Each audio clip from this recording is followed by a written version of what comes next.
Do you want to discover more joy, peace, and freedom with food, exercise, in your body? Here we bring a compassionate, holistic, and sustainable approach to fitness so you can fully enjoy the life you want and express your unique self with the world. I'm Michelle Roscoe, and I want to help you find fitness freedom. I'm so glad you're here.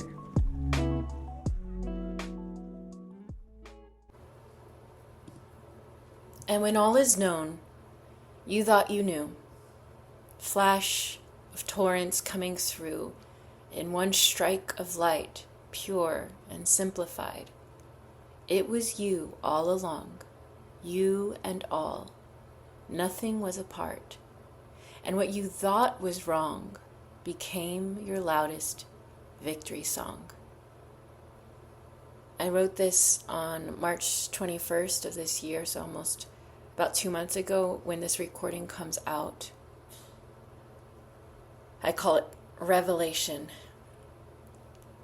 This morning I ran through a cemetery. I'm visiting a dear loved one in Buffalo, and she is staying near a cemetery, and I felt like going on a run. Imagine a gray sky, 60s, 70s, or teens in Celsius weather, forecasting rain, and a huge cemetery filled with tombstones. I had a doubt if I should run there at all, and then I thought if I were buried, I'd probably want people to live life and enjoy where I'm put to rest. My body is put to rest, and I ran with a sort of sacredness, and it was this strange juxtaposition, listening to this upbeat playlist that I've made for a party that I have coming up in my house while running past these tombstones. And to be running and moving while contemplating death is an interesting pair. And then after I finished my 3 miles, which is what I wanted to do for the day, I ran through these streams in Buffalo, New York. It's beautiful weather. It's spring weather here. I saw deer crossing the road and waved hi to them. I saw people taking pictures.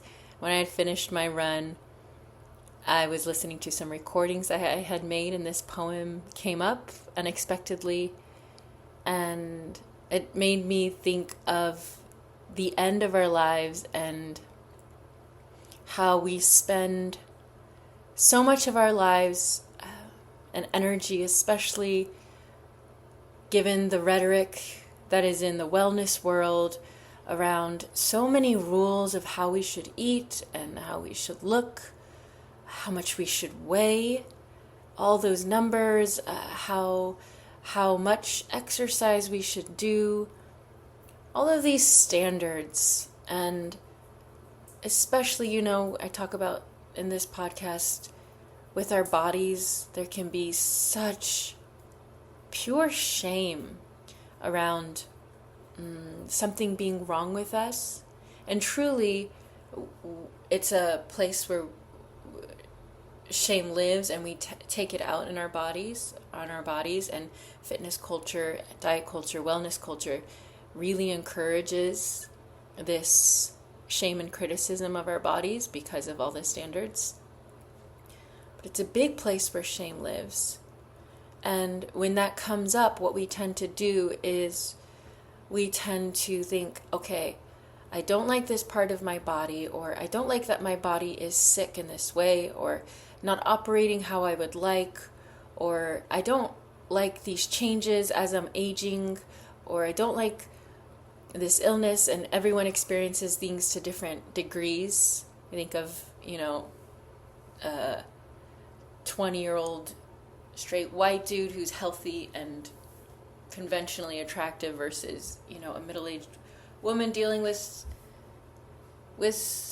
a woman of color dealing with cancer. So we deal with these to different degrees, and I'm not minimizing or glorifying anything in particular, but we tend to push away when there's something that we don't like about ourselves, whether it's in our bodies or in our emotional landscape or aspects of our lives. We want to push it away. We want it to be gone. We want it to all be good. We want to fight it. And this poem brings out the idea that our most unwanted aspects in the end can be seen as our victories, our pathways to greater love and understanding and growth. And I know that might sound simplistic and saccharine, but something I really have learned, so this is coming from me a long time ago, or it feels like a long time ago, a lifetime ago, I dealt with an eating disorder. I hated my body. I would look in the mirror and I would criticize. I don't like this. This is okay, but I wish it were this. And it was like with my insides, I would be chopping off parts of my body or shaping it in different ways into how I thought it should be. And I don't blame myself at all. I know there were so many factors that went into this, and I'm not putting myself down at all. I love myself and then, and I love myself now. But I know what it's like, and it maybe you haven't dealt with this degree, and you might think, oh, Michelle, I haven't ever been diagnosed with an eating disorder, or I don't know. But I think we can all relate, especially those who grow up socialized as women. We can relate to, and so subtle. It's so subtle. If you're lucky, you might have grown up in a home where food was not stigmatized, where you didn't have much diet culture. Maybe you grew up where bodies were just accepted as a rule and it wasn't much of an issue. But if you live in this culture, it affects us no matter, who you are. It affects us because it's in the water. It's all around us.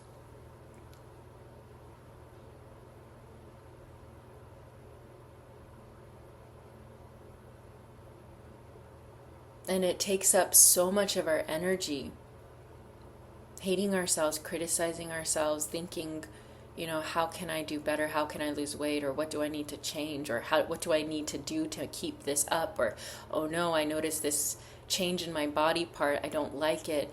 And so we push and we push and we fix and we fight and we struggle. And something I've learned through my eating disorder, through other areas in my life, is that, and I will credit David Bedrick, Unshaming, for learning a lot of this more recently in my life. It's also kind of a Buddhist principle. I've learned it from other teachers, thankfully. I'm thankful for them. Is that there are no quote-unquote good things and no quote-unquote bad things.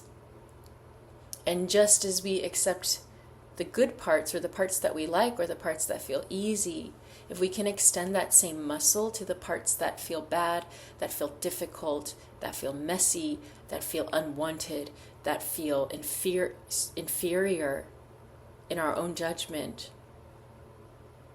the more that we can accept life. And to accept life is to accept yourself, is to accept existence.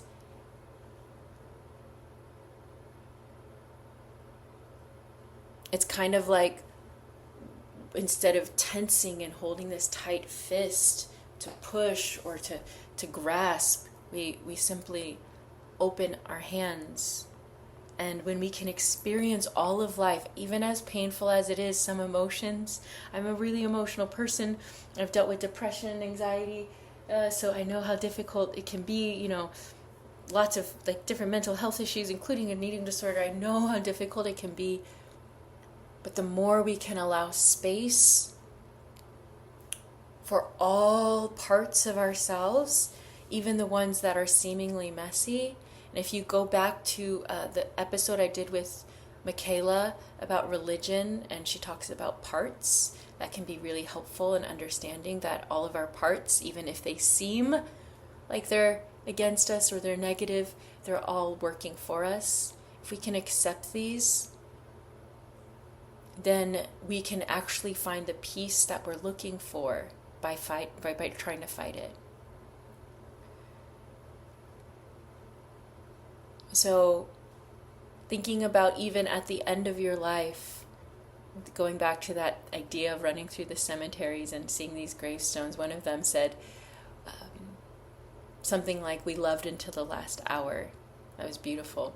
Thinking about how you want to look back at the parts of yourself, the parts that you fought, the parts that you might be fighting now. How can you extend some love? And it doesn't have to be like a powerful, lovey-dovey, excited love. It could just be the act of doing it that can be loving. How can you extend that to yourself right now and what you're going through, the parts of your body that you might not like right now, the changes that are happening, maybe an illness that you're dealing with, maybe something you don't like the way it looks. Or maybe you're struggling with food, maybe you're struggling with exercise, maybe you're struggling with, making decisions about your body and whether you want to lose weight or conform or if you want to stay, or so many questions that might be in your mind right now, especially with our culture in 2025. Thinness is having a wave right now with GLP-1s and other weight loss drugs. It's just, there's a lot of politics going on in the States, at least, and around the world. Coming more deeply into yourself, which is you and you, I invite you to let your weaknesses, perceived weaknesses, become invitations to soften into love for yourself. I invite you to let your hated flaws be catalysts for understanding and practicing the power of acceptance. I invite you to let your messy parts be pathways to strengthen the muscles of curiosity and learning more about who you are. And when you can do this for yourself, you can do it for your world, and this is what our world needs, away from the judgments of right and wrong.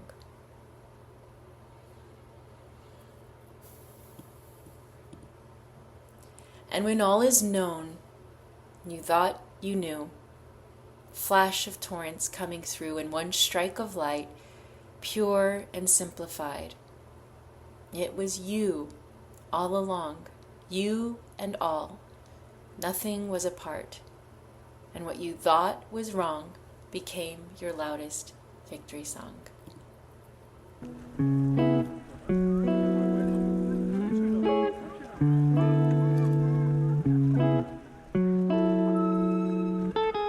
Hey, thank you so much for listening to this episode of Fitness Freedom. If you enjoyed it, it would mean so much to this show, and it's helping others as well, if you would give it a positive review wherever you're listening. And if you know someone who would enjoy it, the best thing you could do is share it with them so we spread the goodness. Know that you are already inherently worthy and infinitely powerful. If you're ready to make that more of a reality in your body, health, and life, go get a free resource from my website, mlroscoe.com, or join one of my programs. And my greatest invitation to you is to make your body your home and your health your hero journey with me and other heroes in the 4-H method. I like you and I love you. Coach Michelle.